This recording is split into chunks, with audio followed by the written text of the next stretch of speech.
শিয়ালকে না ছেড়ে দিলে তো সেখানে মুরগিগুলো ক্ষতিগ্রস্ত হবে, তো মুরগিগুলো কি আর থাকবে? থাকবে না। তো সাধারণত অনুপ্রবেশকারী প্রজাতির কারণে কিন্তু এটা ধ্বংসপ্রাপ্ত হয়। আর আগেকার দিনে শিকার করা হতো, এখন একটু কমে গেছে শিকার, হ্যাঁ, শিকারের কারণেও কিন্তু প্রাণী ধ্বংসপ্রাপ্ত হয়।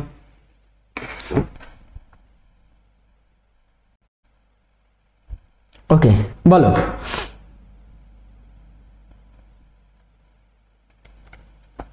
বন্য পরিবেশে লুপ্ত প্রাণীর উদাহরণ দিন। বন্য পরিবেশে লুপ্ত প্রাণীর উদাহরণ বলতে গেলে অনেক প্রাণী আছে। বন্য পরিবেশে লুপ্ত প্রাণী বলতে গেলে ইম্পর্টেন্ট প্রাণী শকুন একটা হতে পারে। শকুন, শকুন দেখেছো? শকুন এরা বন্য পরিবেশে কিন্তু লুপ্ত প্রাণীর মধ্যে একটা পড়ে থাকে, ঠিক আছে? এই প্রাণীগুলো এখন আর দেখতে পাওয়া যায় না, আগে দেখতে পাওয়া যেত, প্রচুর পরিমাণে দেখতে পাওয়া যেত এই শকুনগুলো।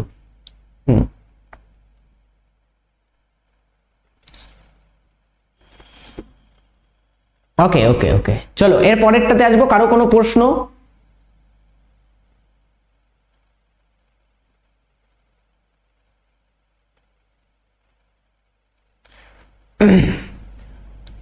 স্যার IUCN এর ফুল ফর্ম কি? IUCN এর ফুল ফর্ম হচ্ছে International Union for Conservation on না International Union for Conservation of Nature, ঠিক আছে? প্রাকৃতিক সংরক্ষণের জন্য একটা আন্তর্জাতিক সংস্থা, International Union for Conservation of Nature, এটা হচ্ছে IUCN এর ফুল ফর্ম। ওকে, এটা সদর দপ্তর কোথায় আছে? এটা সদর দপ্তর অবস্থিত হচ্ছে সুইজারল্যান্ডে। সুইজারল্যান্ডের কোথায় আরো যদি সঠিকভাবে বলা যায়, গ্ল্যান্ড বলে একটা শহর আছে, গ্ল্যান্ড শহরে সুইজারল্যান্ডে এটার সদর দপ্তর IUCN এর, ঠিক আছে? বিপদাপন্ন প্রাণীর উদাহরণ। বিপদাপন্ন প্রাণী প্রচুর আছে। বিপদাপন্ন প্রাণীর মধ্যে আমরা প্রচুর প্রাণীকে ফেলতে পারি। যত প্রাণী মোটামুটি আজ পৃথিবীতে আছে না, ম্যাক্সিমাম প্রাণী কিন্তু বিপদাপন্ন প্রাণী। সামুদ্রিক বিভিন্ন প্রাণী, কুমির হতে পারে বা বিভিন্ন সামুদ্রিক মাছ, হ্যাঁ, এরা কিন্তু বিপদাপন্ন প্রাণীর মধ্যে পড়ে। বিপদাপন্ন প্রাণীর প্রচুর উদাহরণ আছে, প্রচুর উদাহরণ, অনেক উদাহরণ আছে। তুমি এখানে একটা বিপদাপন্ন প্রাণীর উদাহরণ হিসাবে লিখতে পারো, মনে করো একটা প্রাণীর নাম হচ্ছে হাতি। হাতিটা একটা বিপদাপন্ন প্রাণী, কারণ হাতি আস্তে আস্তে বিভিন্ন প্রাকৃতিক কারণে কিন্তু ক্ষতিগ্রস্ত হচ্ছে, ক্ষতিগ্রস্ততার দিকে যাচ্ছে, বিপদের দিকে পড়েছে। তো প্রচুর প্রাণী বিপদে আছে, একটা দুটো প্রাণী নয় তো, পৃথিবীর বুকে মোটামুটি প্রচুর প্রাণী বিপদে আছে। যেমন কচ্ছপ, কচ্ছপ একটা প্রাণী, ঠিক আছে? কচ্ছপ এটাও একটা বিপদাপন্ন প্রাণীর মধ্যে পড়ে, ঠিক আছে? এটা বিপদাপন্ন একটা প্রাণীর মধ্যে পড়ছে। হ্যাঁ, তিমি মাছ একটা বিপদাপন্ন প্রাণীর মধ্যে পড়তে পারে। তো এরা হচ্ছে বিপদাপন্ন প্রাণীর মধ্যে পড়ে, বুঝে নে। নেক্সট পরেরটাতে আসি আমরা। দেখো, এই যে আমাদের জীববৈচিত্র্য আছে,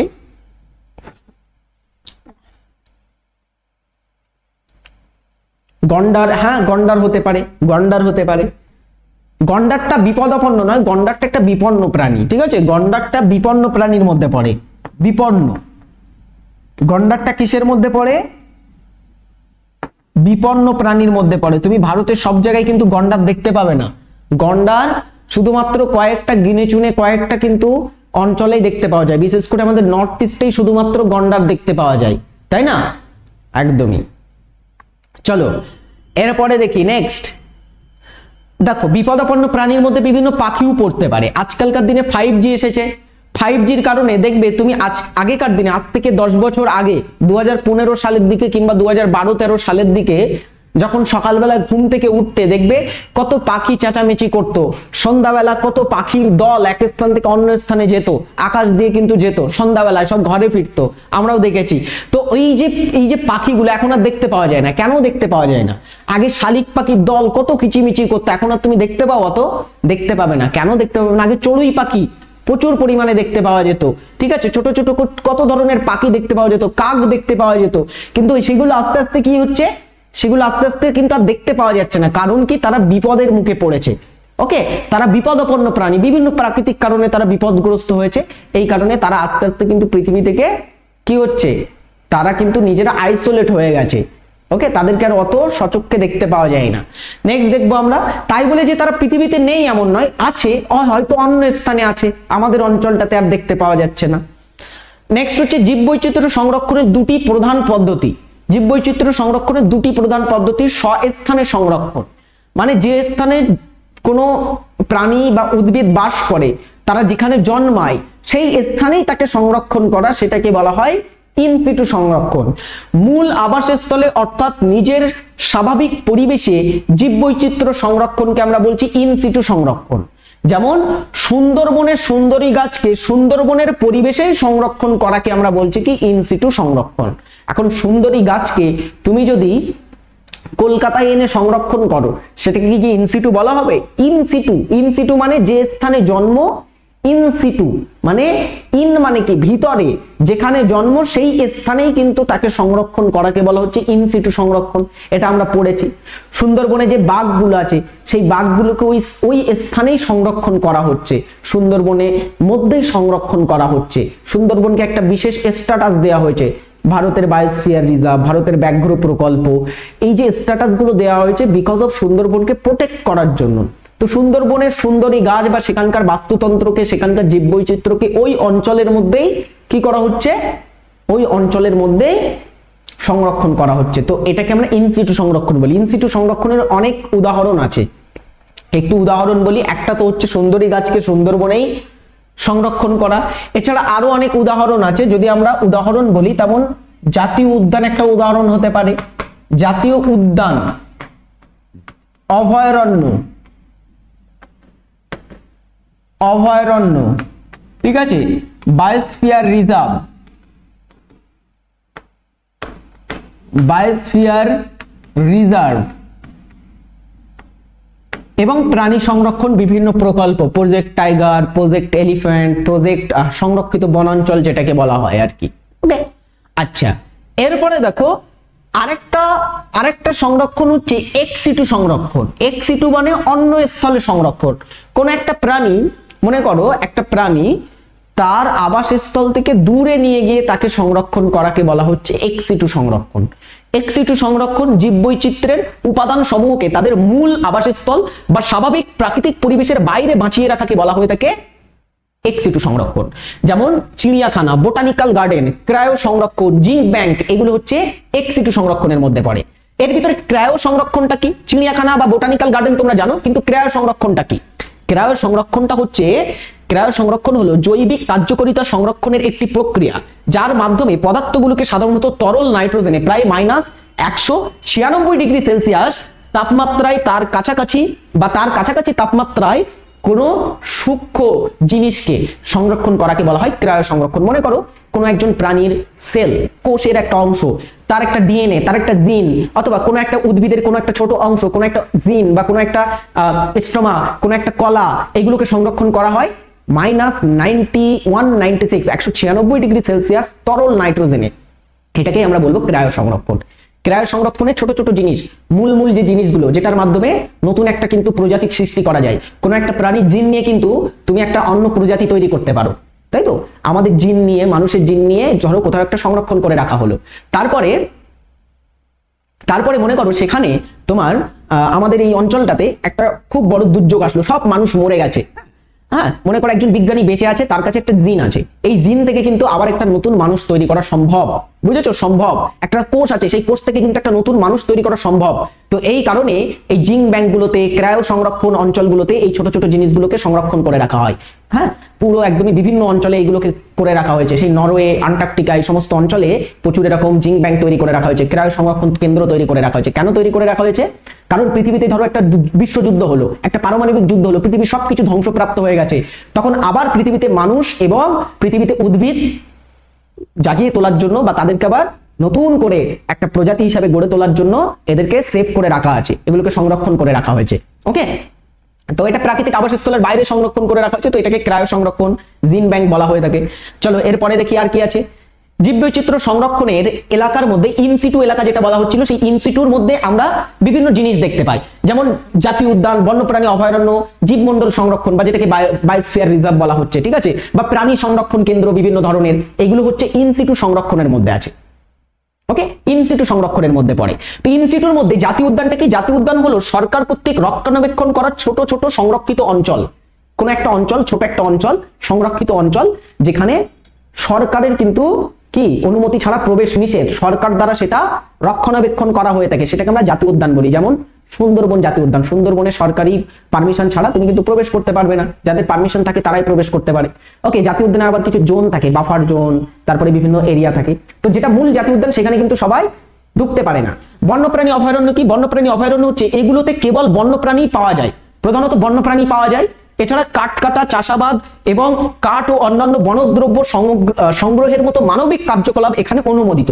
মানে এর ভিতরে তুমি চাষাবাদ করতে পারবে, গাছ কাটতে পারবে, তারপরে বনজ বিভিন্ন দ্রব্য তুমি এখানে কিন্তু সংগ্রহ করতে পারবে। তো জাতীয় উদ্যান আর বন্যপ্রাণী অভয়ারণ্যের মধ্যে পার্থক্য কি? পার্থক্য হচ্ছে জাতীয় উদ্যানে তুমি সরকারের অনুমতি ছাড়া কিছু করতে পারবে না, সরকারের অনুমতি ছাড়া করতে পারবে না, করলে সেটা ইনলিগাল।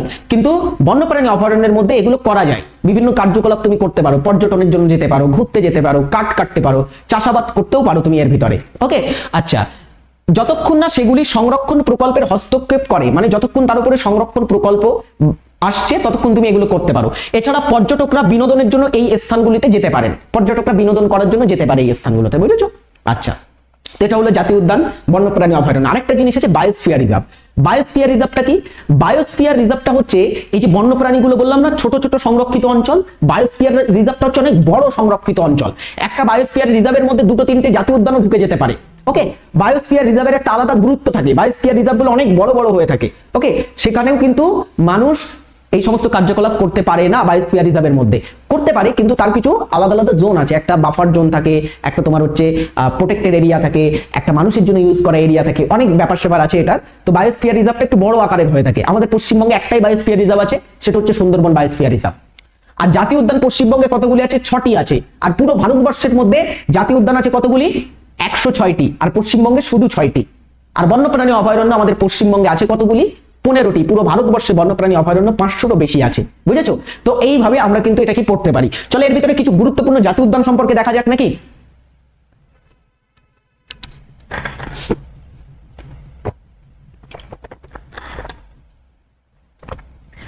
ভারতের কিছু গুরুত্বপূর্ণ জাতীয় উদ্যান সম্পর্কে আমরা দেখব।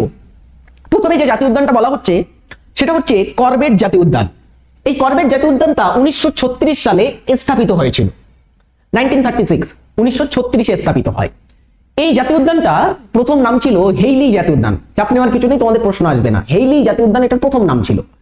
এই জাতীয় উদ্যানটা পরবর্তীতে জিম করবেট জাতীয় উদ্যান নামে পরিচিতি পেয়েছে। এখন এই করবেট জাতীয় উদ্যান এটা কোথায় আছে? উত্তরাখণ্ড রাজ্যে অবস্থিত আছে। তো আমাদের প্রশ্ন থাকতে পারে করবেট জাতীয় উদ্যান কোথায় আছে? উত্তরাখণ্ডে। ভারতের প্রথম জাতীয় উদ্যান কোনটি? ভেরি ইম্পর্টেন্ট, সেটা হচ্ছে করবেট জাতীয় উদ্যানটা ভারতের প্রথম জাতীয় উদ্যান। কাজিরাঙ্গা জাতীয় উদ্যান কোথায় আছে? আসাম রাজ্যে। কাজিরাঙ্গা জাতীয় উদ্যানটা এটা হচ্ছে একশৃঙ্গ গন্ডারের বৃহত্তম আবাসস্থল। এখানে আমরা একশৃঙ্গ গন্ডার বা ওয়ান হর্ন রাইনোস দেখতে পাই। এটা সবথেকে বড় একটা একশৃঙ্গ গন্ডারের অঞ্চল এই কাজিরাঙ্গা, আসাম রাজ্যে আছে। সুন্দরবন জাতীয় উদ্যান পশ্চিমবঙ্গে আছে। পশ্চিমবঙ্গের একটা জাতীয় উদ্যান হচ্ছে সুন্দরবন জাতীয় উদ্যান এবং পশ্চিমবঙ্গের সবথেকে বড় জাতীয় উদ্যান। পশ্চিমবঙ্গে 6টি জাতীয় উদ্যান আছে। কি কি একটু বলে দিই পশ্চিমবঙ্গের জাতীয় উদ্যানগুলি সম্পর্কে, নাকি একটু বলবো পশ্চিমবঙ্গের জাতীয় উদ্যানগুলো সম্পর্কে। প্রথমে দেখো, পশ্চিমবঙ্গের জাতীয় উদ্যান হচ্ছে সুন্দরবন। সুন্দরবন, এই সুন্দরবন কিসের জন্য বিখ্যাত? সুন্দরী গাছের জন্য বিখ্যাত, একশৃঙ্গ গন্ডারের জন্য বিখ্যাত। হ্যাঁ কি না? একশৃঙ্গ গন্ডারের জন্য, একশৃঙ্গ গন্ডার বলছি, রয়্যাল বেঙ্গল টাইগারের জন্য বিখ্যাত, বেঙ্গল টাইগারের জন্য বিখ্যাত, সুন্দরী গাছের জন্য বিখ্যাত। তো সুন্দরবনটা পড়ে কোথায়? মনে রাখবে, দক্ষিণ 24 পরগনা বলে একটা আমাদের জেলা আছে, সেই দক্ষিণ 24 পরগনা জেলাতে আছে। দক্ষিণ 24 পরগনা পশ্চিমবঙ্গের সবথেকে বড় জেলা, সেখানে আছে। আচ্ছা, এরপরে হলো আরেকটা জাতীয় উদ্যান সম্পর্কে বলি, বক্সা জাতীয় উদ্যান। এটাও আমাদের পশ্চিমবঙ্গে আছে। বক্সা কোথায় আছে? বক্সা জাতীয় উদ্যান আমাদের পশ্চিমবঙ্গের একটা জেলা আছে, আলিপুরদুয়ার জেলা। এই আলিপুরদুয়ার জেলাতে আমরা পাবো এটাকে, আলিপুরদুয়ার জেলা। এখন এই যে দুটো জাতীয় উদ্যান আমি প্রথমে বললাম না, সুন্দরবন আর বক্সা, দুটোই কিন্তু ব্যাঘ্র প্রকল্প। ব্যাঘ্র প্রকল্প মানে কি? ব্যাঘ্র প্রকল্প মানে এখানে বাঘ সংরক্ষণ কেন্দ্র আছে। এই দুটো জায়গাতে আমরা বাঘ দেখতে পাই। এছাড়া আর কি জাতীয় উদ্যান আছে আমাদের ওয়েস্ট বেঙ্গলের মধ্যে? ওয়েস্ট বেঙ্গলে তুমি যদি দেখো, জলদাপাড়া আছে না? জলদাপাড়া জাতীয় উদ্যান কোথায় আছে? এটাও আলিপুরদুয়ারে আছে। জলদাপাড়া, আলিপুরদুয়ারে জলদাপাড়া আছে। তারপরে গরুমরা আছে। গরুমরা কোথায়? গরুমরা এটা হচ্ছে জলপাইগুড়িতে। জলপাইগুড়িতে গরুমরা আছে। আচ্ছা, এই জলদাপাড়া গরুমরা কিসের জন্য বিখ্যাত? গন্ডারের জন্য বিখ্যাত, জেনে রাখবে। আর গরুমরাটা না, গরুমরাতে আমরা হাতি দেখতে পাই, এখানে হাতিও আছে, এখানে হাতি আছে। ওকে, গরুমরা জাতীয় উদ্যানে। তো জলদাপাড়া গরুমরা কটা হলো? 4টে হলো। আমি বলেছিলাম কটা? কটা? 6টা আছে। তো 6টার ভিতরে আর কি আছে? আর হচ্ছে সিঙ্গালীলা জাতীয় উদ্যান। সিঙ্গালীলা, সিঙ্গালীলাটা রেড পান্ডা পাওয়া যায় এখানে। রেড পান্ডাটা কি? রেড পান্ডা মানে হচ্ছে লাল পান্ডা। সেই লাল পান্ডা ছোট ছোট খুব কিউট কিউট প্রাণী হয়ে থাকে, আমরা দেখতে পাই এই সিঙ্গালীলা জাতীয় উদ্যানে। সিঙ্গালীলা জাতীয় উদ্যানটা কোথায়? দার্জিলিং এ আছে। দার্জিলিং এ আছে। আরেকটা হচ্ছে কি, আরেকটা জাতীয় উদ্যানের নাম জেনে রাখো, নেওড়া উপত্যকা জাতীয় উদ্যান। নেওড়া উপত্যকা জাতীয় উদ্যান কোথায় আছে? এটা পশ্চিমবঙ্গের কালিম্পং জেলাতে আছে। কালিম্পং জেলাতে, এটাও পাহাড়ি বিভিন্ন প্রাণী সংরক্ষণের জন্য বিখ্যাত। এইবারে অনেক স্টুডেন্টস বলছে স্যার এগুলো তো অভয়ারণ্যের মধ্যেও পড়ে। একদমই, এগুলো সব অভয়ারণ্যের মধ্যে পড়ে। তার জাতীয় উদ্যান আর অভয়ারণ্য কি একই? দেখো দেখো একটা জিনিস বলি, জাতীয় উদ্যান যেগুলি সেগুলি মোটামুটি সবই অভয়ারণ্যের মধ্যে পড়ে, কিন্তু সব অভয়ারণ্য জাতীয় উদ্যান নয়। বেশিরভাগ জাতীয় উদ্যান অভয়ারণ্য, অভয়ারণ্যগুলো জাতীয় উদ্যান নয়, বুঝেছো? যেমন উদাহরণস্বরূপ বলি, এগুলো সব অভয়ারণ্যের মধ্যে পড়ে। এগুলো সব প্রথমে অভয়ারণ্য হয়েছিল, যেমন সুন্দরবন। সুন্দরবনটা 1977 সালে অভয়ারণ্য হিসাবে ঘোষিত হয়েছিল ভারতে। তারপরে 1984 এটাকে জাতীয় উদ্যান ডিক্লেয়ার করা হয়, বুঝেছো? তারপরে 1989 এটা বায়োস্ফিয়ার ডিক্লেয়ার হয়েছে। মানে ছোট থেকে আস্তে আস্তে বড়। প্রথমে কিছু কিছু মানুষের সুন্দরবনের মধ্যে চাষাবাদ করা বা বনজ বিভিন্ন পণ্য সংগ্রহ করার অ্যাক্সেস দেওয়া হতো। তারপরে জাতীয় উদ্যান করে দেওয়া হলো, যতক্ষণ সরকার অনুমোদন দেবে না ততক্ষণ তুমি এর ভিতরে ঢুকতে পারবে না। তারপরে করে দেওয়া হলো বায়োস্ফিয়ার রিজার্ভ, মানে আরো রেস্ট্রিক্টেড জায়গা, বুঝেছো? তো প্রথমে অভয়ারণ্য করা হয়। অভয়ারণ্যটা মোটামুটি ভারতে পশ্চিমবঙ্গের যত জাতীয় উদ্যান আছে সবগুলো প্রথমে অভয়ারণ্য হয়েছিল, তারপরে জাতীয় উদ্যান হয়েছে। অভয়ারণ্যগুলোকেই জাতীয় উদ্যানের মর্যাদা দেওয়া হয় পরবর্তীতে গিয়ে, বুঝলে? মানে সব জাতীয় উদ্যান অভয়ারণ্য, কিন্তু সব অভয়ারণ্য জাতীয় উদ্যান নয়, বুঝেছো? এরপরে দেখি আর কি আছে। গির জাতীয় উদ্যান খুব গুরুত্বপূর্ণ। গির জাতীয় উদ্যানটা গুজরাটে আছে। এশিয়াটিক সিংহের আবাসস্থল, এখানে সিংহ দেখতে পাই আমরা। গুজরাটের গির কিসের জন্য বিখ্যাত? সিংহের জন্য বিখ্যাত, খুব গুরুত্বপূর্ণ। কানহা জাতীয় উদ্যান মধ্যপ্রদেশে আছে। ওকে, এটাও বাঘের জন্য বিখ্যাত। রণথম্বর, এটাও বাঘের জন্য বিখ্যাত। পেরিয়ার হাতির জন্য বিখ্যাত। তো এগুলি কোথায় আছে? কানহা হচ্ছে মধ্যপ্রদেশে, রণথম্বর হচ্ছে বাঘ সংরক্ষণ কেন্দ্র, এটা আমাদের রাজস্থান রাজ্যে পড়ে থাকে। ওকে, তারপরে দেখি পেরিয়ার জাতীয় উদ্যান কেরালাতে আছে। ভিতরকণিকা জাতীয় উদ্যান খুব ইম্পর্টেন্ট। ভিতরকণিকা কিন্তু একটা প্রাণী সংরক্ষণ কেন্দ্র, সাথে সাথে একটা ভারতের জাতীয় উদ্যান। এই ভিতরকণিকা কুমির সংরক্ষণ কেন্দ্র হিসাবে পরিচিত। কোথায় পড়ে এটা? ওড়িশা রাজ্যের মধ্যে পড়ে। তোমাকে অত দূরে যেতে হবে না, তো তুমি অত বুঝতে যাবে না। আমি যেটা দিচ্ছি এটা পুরো মুখস্থ করবে, ঠিক আছে? তোমাকে অত বুঝতে হবে না, বেশি বুঝতে গেলে মাথা কিন্তু খারাপ হয়ে যাবে এই জিনিসটা বুঝতে গেলে বেশি। ওকে, যা বুঝেছো অতটুকুই থাক, এবারে এটা মুখস্থ করবে, বুঝেছো? চলো এরপরে দেখো আরো আছে। বন্দিপুর জাতীয় উদ্যান কর্ণাটকে, কাঞ্চনজঙ্ঘা জাতীয় উদ্যান সিকিমে, বক্সা জাতীয় উদ্যান পশ্চিমবঙ্গে, জলদাপাড়া পশ্চিমবঙ্গে, গরুমারা পশ্চিমবঙ্গে, মানস জাতীয় উদ্যান পশ্চিমবঙ্গে, এগুলো সব মানস জাতীয় উদ্যান আসাম রাজ্যে। তো এইগুলো মোটামুটি কিছু গুরুত্বপূর্ণ জাতীয় উদ্যান। এখন ভারতে তো 106টি জাতীয় উদ্যান আছে। স্যার সবগুলো কি পড়তে হবে? না, সবগুলো পড়তে হবে না। আমি যেগুলো দিয়েছি এইগুলো পড়বে, এর ভিতর থেকে কমন পাবে, বুঝেছো? এর ভিতর থেকে কমন এসে যাবে পরীক্ষাতে। এবারে দেখো আমাদের পশ্চিমবঙ্গ যে রাজ্য আছে, এই পশ্চিমবঙ্গ রাজ্যে না কিছু বন্যপ্রাণী অভয়ারণ্য আছে। কতগুলি আছে? আমরা বলেছিলাম না 15টা বন্যপ্রাণী অভয়ারণ্য আছে। তার ভিতরে কিছু বন্যপ্রাণী অভয়ারণ্য কিন্তু আমরা দেখে নিয়েছি। কোনগুলি? এগুলি কিন্তু সব বন্যপ্রাণী অভয়ারণ্য। সুন্দরবন, বক্সা, জলদাপাড়া, গরুমারা, সিঙ্গালীলা, নেওড়া উপত্যকা, এগুলো প্রথমে অভয়ারণ্য, তারপরে এগুলো জাতীয় উদ্যান। দুটো ক্যাটাগরির মধ্যেই এটা পড়ে থাকে। তো এই অভয়ারণ্যগুলো তো আছেই আছে, সাথে সাথে আরো কিছু অভয়ারণ্য আছে, যেমন জলদাপাড়া অভয়ারণ্য, এটা এখানেও লেখা আছে, এটা আলিপুরদুয়ারে পড়ে। মহানন্দা বন্যপ্রাণী অভয়ারণ্য দার্জিলিং এ অবস্থিত আছে। মহানন্দা বন্যপ্রাণী অভয়ারণ্য দার্জিলিং এ, কালিম্পং এ নেই এটা। কুলিক পাখিরালয় বা কুলিক বন্যপ্রাণী অভয়ারণ্য উত্তর দিনাজপুরে আছে, রায়গঞ্জে। উত্তর দিনাজপুরের যে রায়গঞ্জ এটা অবস্থিত, এই কারণে এটাকে অনেক সময় বলা হয় রায়গঞ্জ বন্যপ্রাণী অভয়ারণ্য। বেতুয়া ডগরি বন্যপ্রাণী অভয়ারণ্য নদিয়াতে অবস্থিত, আর বিভূতিভূষণ অভয়ারণ্য অবস্থিত হচ্ছে উত্তর 24 পরগনাতে। এগুলো সব পশ্চিমবঙ্গের কিছু গুরুত্বপূর্ণ বন্যপ্রাণী অভয়ারণ্যের মধ্যে পড়ে। এইগুলো একটু পড়বে, ইম্পর্টেন্ট কয়েকটা লিখে দিলাম এখানে। 15টা মুখস্থ করতে হবে না, তো তোমাকে এই কয়েকটা প্রোভাইড করলাম, এই কয়েকটা মুখস্থ করবে, ঠিক আছে? আচ্ছা, এ পর্যন্ত কারো কোথাও বুঝতে অসুবিধা, কোথাও সমস্যা, কোথাও বুঝতে পারোনি কেউ এমন আছো? তাই জাতীয় উদ্যান আর অভয়ারণ্য কি একই? না, একই নয়। আমি বারবার বলছি একই নয়, দুটো আলাদা, একদমই দুটো আলাদা। শিল্পী বিশ্বাস, সহেলি, ক্রায়ো সংরক্ষণটা আরেকবার বলুন। ক্রায়ো সংরক্ষণটা হচ্ছে কি জানো? ক্রায়ো সংরক্ষণটা হচ্ছে আমরা যদি কোনো একটা আমাদের শরীরের কোনো একটা অংশকে, মনে করো আমাদের শরীর বা কোনো একটা উদ্ভিদের শরীরের কোনো অংশকে সংরক্ষণ করতে চাই, তাহলে খুব কম টেম্পারেচারে আমরা এটাকে সংরক্ষণ করে রাখতে পারি। বিশেষ করে তরল নাইট্রোজেনে যদি এটাকে রাখা হয় -196°C, তাহলে এটা অনেক দিন পর্যন্ত এটা কিন্তু থাকতে পারে, এটা কিন্তু ভালোভাবে থাকতে পারে। সো এই কারণে এটাকে আমরা বলে থাকি ক্রায়ো সংরক্ষণ। তরল নাইট্রোজেনের সংরক্ষণ মানে ক্রায়ো সংরক্ষণ। স্যার ভারতের সব থেকে বড় জাতীয় উদ্যান কোনটি? শাহিন আমাকে জিজ্ঞাসা করেছে। ঠিক আছে, তোমার মনস্কামনা আমি পূরণ করি। ভারতের সব থেকে বড় জাতীয় উদ্যানের নাম হচ্ছে হেমিস জাতীয় উদ্যান। এটা আমাদের ভারতের সব থেকে বড় কেন্দ্রশাসিত অঞ্চলে অবস্থিত। এবার তোমরা বলো ভারতের সব থেকে বড় কেন্দ্রশাসিত অঞ্চলের নাম কি? স্যার মহানন্দার এখানে আমার বাড়ি। আচ্ছা, মহানন্দা বন্যপ্রাণী অভয়ারণ্য তো শিলিগুড়ির কাছে। আমি গেছি মহানন্দা বন্যপ্রাণী অভয়ারণ্যতে, শান্তিকা আমি গেছি মহানন্দাতে। এবং আমাদের ফিরোজ স্যারের নাম শুনেছো? ফিরোজ স্যারের খুব শখ, ফিরোজ স্যার একবার ওই মহানন্দাতে জঙ্গল সাফারি করবেন, ওনার খুব শখ। আমাকে কালকেই বলছিল ফিরোজ স্যার যে ওই বন্যপ্রাণী অভয়ারণ্যটার নাম কি, আমি ওখানে একটু জঙ্গল সাফারি করবো। হ্যাঁ, আচ্ছা আচ্ছা, ওখানে ওই মিলিটারি ক্যাম্প আছে না মহানন্দা থেকে? তোমার যদি দেখি বার হয়েই মিলিটারি ক্যাম্প পড়ে, তাই না? হ্যাঁ, ওখানে যারা আছে ওখানে বাড়ি শিলিগুড়ির কাছে তারা জানো।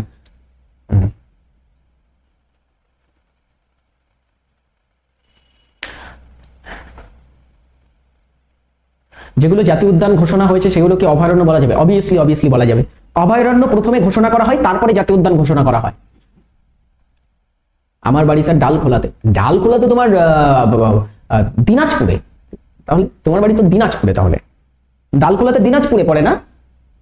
হ্যাঁ, লাদাখ হচ্ছে ভারতের সব থেকে বড় কেন্দ্রশাসিত অঞ্চল। একদমই সবাই ঠিক বলেছে, লাদাখ স্যার ভারতের সব থেকে বড় কেন্দ্রশাসিত অঞ্চল এবং সেখানে অবস্থিত হেমিস জাতীয় উদ্যান। তার দার্জিলিং এর পদ্মজা নাইডু জুওলজিক্যাল পার্কে কি চিড়িয়াখানা আছে? ওটা কি অভয়ারণ্য বলা যাবে? না, ওটা চিড়িয়াখানা। ওটা অভয়ারণ্য কেন হবে? ওটা অভয়ারণ্য নয়, ওটা চিড়িয়াখানা, জুওলজিক্যাল পার্ক। জুওলজিক্যাল পার্ক গুলো মনে রাখবে এক্স-সিটু সংরক্ষণ হয়, ওগুলো কিন্তু ইন-সিটু নয়। অভয়ারণ্য, জাতীয় উদ্যান এই সবগুলি ইন-সিটু সংরক্ষণের মধ্যে পড়ে। আর জুওলজিক্যাল পার্ক, বোটানিক্যাল গার্ডেন, চিড়িয়াখানা এগুলো সব হচ্ছে এক্স-সিটু সংরক্ষণ। চলো স্যার ঝাড়গ্রামে আসবেন, ঠিক আছে চেষ্টা করব। বেথুয়া ডহরি, কৃষ্ণবল্লভা, শ্রী কৃষ্ণবল্লভা স্যার আমার বাড়ি কৃষ্ণনগরে বাড়ি। কৃষ্ণনগরেও গেছি আমি, কৃষ্ণনগরেও গেছি আমি। চলো এরপরে দেখি আমাদের যে পরিবেশ আছে, এই পরিবেশ এত দূষিত হচ্ছে, পরিবেশে এত যে তোমার হচ্ছে সমস্যা হচ্ছে, এই জিনিসগুলো নিয়ে কিন্তু কিছু কিছু মানুষ আছে যারা প্রতিনিয়ত আন্দোলন করে চলেছে পরিবেশকে বাঁচানোর জন্য। নিজেদের স্বার্থে নয়, পরিবেশের স্বার্থে, মানুষের স্বার্থে কিন্তু তারা কাজ করে চলেছে। তার ভিতরে কিছু উল্লেখযোগ্য নাম আমরা দেখব যারা আমাদের পৃথিবীতে, বিশেষ করে আমাদের ভারতে কিছু গুরুত্বপূর্ণ পরিবেশ আন্দোলনে নেতৃত্ব দিয়েছিলেন। কেমন পরিবেশ আন্দোলন? গাছ বাঁচানোর পরিবেশ আন্দোলন, পরিবেশ বাঁচানোর পরিবেশ আন্দোলন, বাস্তুতন্ত্র বাঁচানোর পরিবেশ আন্দোলনে নেতৃত্ব দিয়েছিলেন।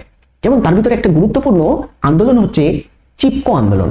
চিপকো, হিন্দিতে চিপকো কথার অর্থ হচ্ছে জড়িয়ে ধরা, চিপকে যাওয়া। চিপকে মানে কি একটার সাথে এরকম জড়িয়ে ধরা, তাই তো? তো চিপকো আন্দোলনটা এটা 1973 সালে শুরু হয়েছিল। একটু মনে রাখবে এই আন্দোলনটা কোথায় হয়েছিল? উত্তরাখণ্ডে হয়েছিল। উত্তরাখণ্ডে এটা সংগঠিত হয়েছিল। উত্তরাখণ্ড রাজ্যটা হিমালয়ের পাদদেশ অঞ্চলের একটি রাজ্য, আমি তোমাদের বলেছিলাম, তাই না?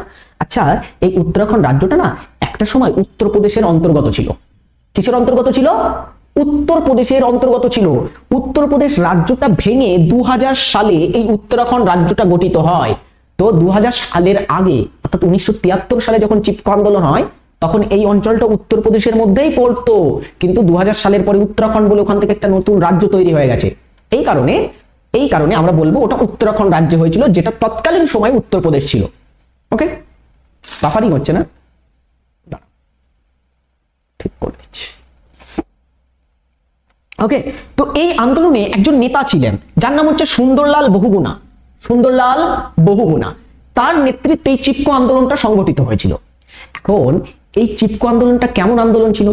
চিপকো আন্দোলনে গাছ কাটা বন্ধের জন্য গাছকে জড়িয়ে ধরে এই আন্দোলনটা করেছিল ওই অঞ্চলের আন্দোলনকারীরা।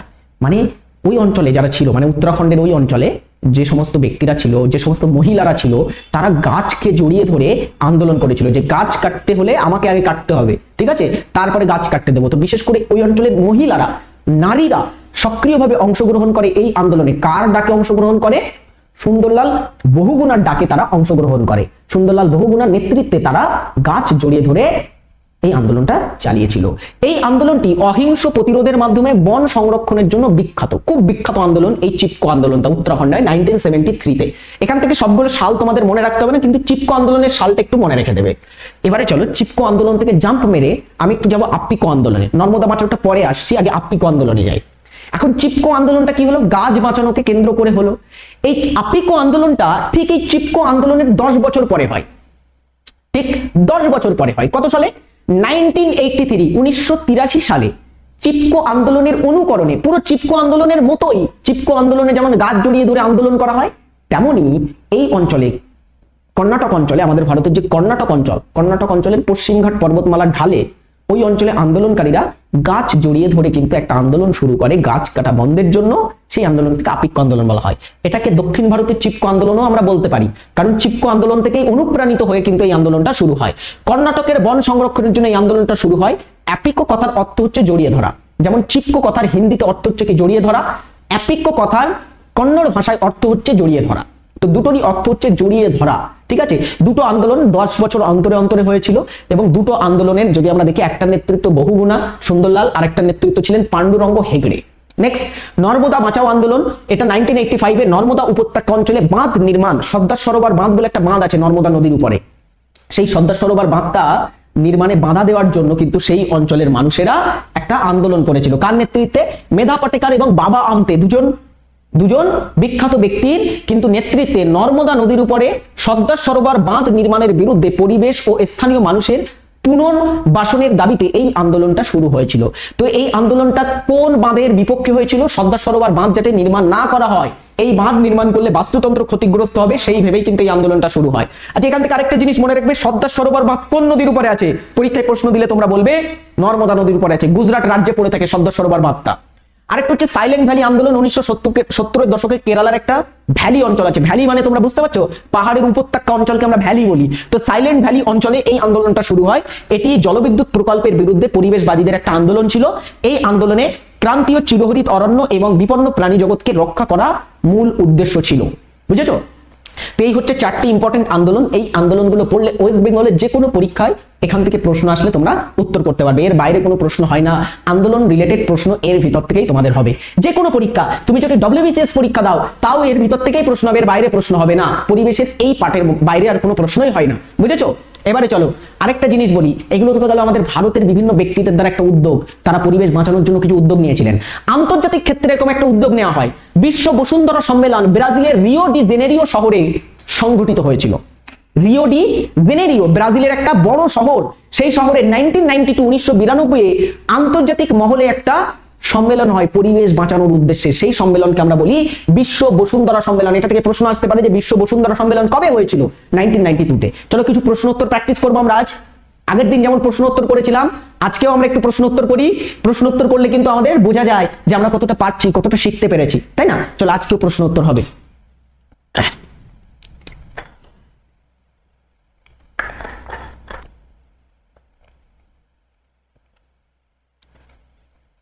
Let's start. শুরু করি প্রশ্ন উত্তর। প্রথম প্রশ্ন, পশ্চিমবঙ্গের বিখ্যাত কুলিক পক্ষী নিবাস, মানে যেটাকে আমরা কুলিক পাখিরালয় বলি, এটি কোন জেলায় অবস্থিত আছে? পশ্চিমবঙ্গের বিখ্যাত পাখিরালয় কুলিক পাখিরালয়।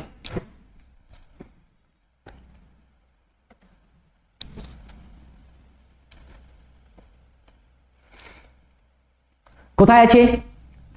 উত্তর দিনাজপুরে আছে কুলিক পাখিরালয়। এটা দেখো পরের প্রশ্ন, ভালো করে পড়ে উত্তর করে, একটু বড় করে দেওয়া আছে প্রশ্নটা, হয়তো পরীক্ষা এত বড় ভাবে আসবে না, সহজভাবে আসবে। নিচের কোন ওষুধটি জীববৈচিত্র্যের প্রাকৃতিক উৎস সর্পগন্ধা উদ্ভিদ থেকে পাওয়া যায় এবং উচ্চ রক্তচাপের চিকিৎসায় ব্যবহৃত হয়ে থাকে? কোন ওষুধটির ব্যবহার করা হয় উচ্চ রক্তচাপের চিকিৎসায় এবং সেটা সর্পগন্ধা গাছের থেকে আমরা পেয়ে থাকি? মতিউর রহমান, সুপ্রিয়া বলছে রিসারপিন স্যার, ভেরি গুড। মৌ কি বলছো? মৌ বলছে অপশন ডি, সবাই বলছে অপশন ডি, আমরাও তাহলে করবো অপশন ডি, রেসারপিন। রেসারপিন পাই আমরা। নেক্সট দেখি, নিম্নলিখিতর মধ্যে কোনটি মানব সৃষ্ট দুর্যোগের উদাহরণ? মানুষের দ্বারা সৃষ্টি করা একটা দুর্যোগ যার কারণে আমাদের পরিবেশ ক্ষতিগ্রস্ত হয়।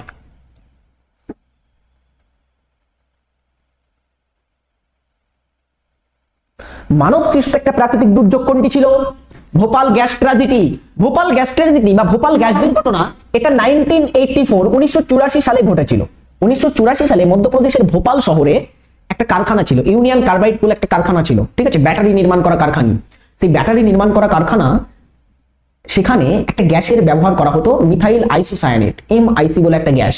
সো সেই MIC গ্যাসটা এখানে যখন লিক হয়ে যায়, MIC গ্যাসটা কোনো কারণবশত ভোপাল শহরের এই ইউনাইট কার্বাইড যে কোম্পানি ছিল সেখান থেকে কিন্তু লিক করে। লিক করার পরে সেই স্থানের মানুষ এখানে কি হয়, মারা যায়। তো এখান থেকে MIC বলে একটা গ্যাস বার হয়, যার কারণে মানুষ মারা যায়। এই দুর্ঘটনাটাকে আমরা বলে থাকি ভোপাল গ্যাস দুর্ঘটনাটা, মানুষ সৃষ্ট কারণের মধ্যে পড়ে। নেক্সট, ভিতরকণিকা জাতীয় উদ্যান কোন প্রাণীর সংরক্ষণের জন্য বিশেষভাবে সুপরিচিত? ভিতরকণিকা জাতীয় উদ্যান কোন প্রাণীর সংরক্ষণ কেন্দ্র?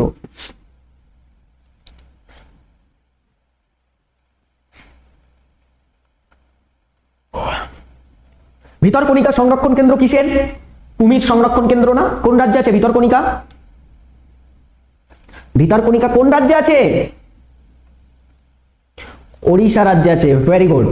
পরেরটা, নিচের কোনটি ইন সিটু কনজারভেশনের উদাহরণ, অর্থাৎ ইন সিটু সংরক্ষণের উদাহরণ কোনটি? শ্রীকৃষ্ণ বল্লভা, বলো, মতিউর, তারপরে কে, নিরুপমা, পারভিনা, তপন রয়, মৌলি, তিথি হালদার,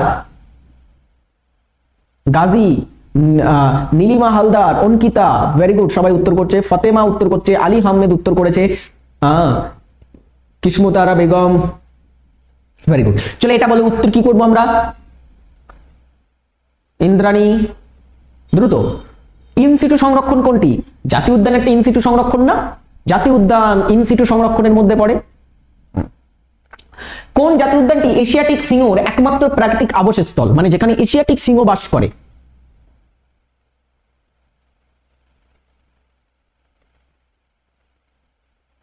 একদমই জলভাত করে ফেলবো আমরা, ঠিক আছে, জলভাত করে ফেলবো। শম্পা, ইবাদুল্লাহ, বলো। আর কারা আছো? সবাই কমেন্ট করো। প্রীতম কমেন্ট করছে। রাইট অ্যান্সার কি হবে? গির জাতীয় উদ্যান হচ্ছে এশিয়াটিক সিংহর আবাসস্থল। আয়েশা, দেখতে পাচ্ছি তোমার কমেন্ট, দেখতে পাচ্ছি। আমানুল সর্দার, তারপরে চন্দ্রা, সবার কমেন্ট দেখতে পাচ্ছি। রিও ডি জেনেরিওতে প্রথম আর্থ সামিট কত সালে অনুষ্ঠিত হয়েছিল? পৃথা, বলো, রিও ডি জেনেরিওতে প্রথম আর্থ সামিট কবে অনুষ্ঠিত হয়?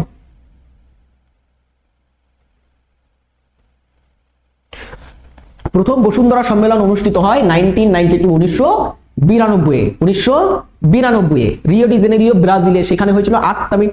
আর্থ সামিট মানে হচ্ছে বসুন্ধরা। আর্থ মানে কি? আর্থ মানে হচ্ছে পৃথিবী বা বসুন্ধরা। ওকে, তো সেই আর্থ সামিট হয়। নেক্সট হচ্ছে কাজিরাঙ্গা জাতীয় উদ্যান কোন রাজ্যে অবস্থিত?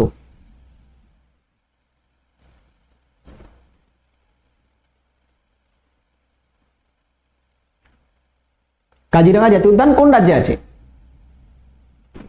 আসাম রাজ্যে আছে কাজিরাঙ্গা জাতীয় উদ্যান। চলো, এই হচ্ছে আজকের ক্লাস। আজকের গুরুত্বপূর্ণ একটি পর্ব, প্রশ্ন উত্তর করলাম আমরা, ডিটেলস আলোচনা করলাম। ক্লাসটি কেমন লাগলো